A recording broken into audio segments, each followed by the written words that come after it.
વડોદરામાં ગણેશોત્સવના મંગળમય પ્રારંભની સાથે યુવા કાઉન્સિલર શ્રીરંગ રાજેશ આયરેના નિવાસસ્થાને ગણપતિ બાપ્પાની વાજતે ગાજતે સ્થાપના કરવામાં આવી।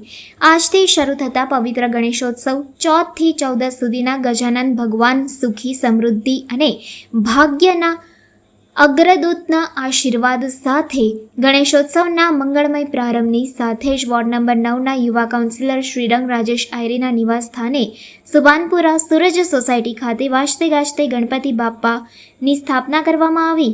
ગણપતિ બાપ્પાના સ્થાપનામાં શહેર ભાજપના કારોબારી સભ્ય અને પૂર્વ કાઉન્સિલર રાજેશ આયરે, પૂર્વ કાઉન્સિલર પૂર્ણિમાબેન આયરે, વોર્ડ નંબર 9ના યુવા કાઉન્સિલર શ્રીરંગ આયરે, જીતુ આયરે, દીપક આયરે, નિસર્ગ આયરે, રોનક આયરે સહિત આયરે પરિવાર ઉપસ્થિત રહી ગણેશજીની પ્રતિમાની સ્થાપના કરી પૂજા અર્ચના કરી હતી। શ્રીજીની આરતી કરી જેમાં આયરે પરિવાર ઉપસ્થિત રહ્યો હતો અને આશીર્વાદ મેળવ્યા હતા। ગણપતિ બાપ્પા મોરિયા, મંગલ મૂર્તિ મોરિયા।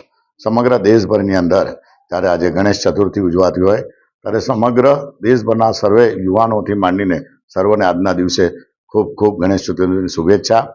લોકમાન્ય ટિળકની જે ભાવના સાથે કે સંગઠન સાથે, સમાજ સાથે અને પોતાના ફેમિલી સાથે ઘર હશે કે પછી તમે જુઓ કે યુવક મંડળ હશે, દરેક જગ્યાએ ગણપતિ બાપ્પા મોરિયા।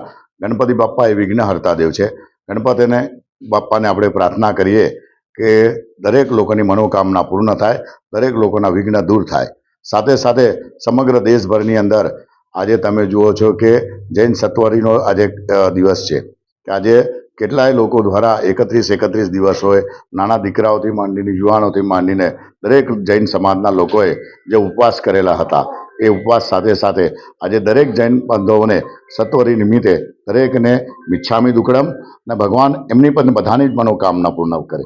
તો તેથી આજના દિવસે બેઉ છે, જૈન સત્વરી સમાજ સાથે સાથે હિન્દુ સનાતન ધર્મને સાથે સાથે સૌ લોકોને આજના દિવસે જય ગણેશ, સાથે સાથે મિચ્છામી દુક્કડમ, ગણપતિ બાપ્પા મોરિયા।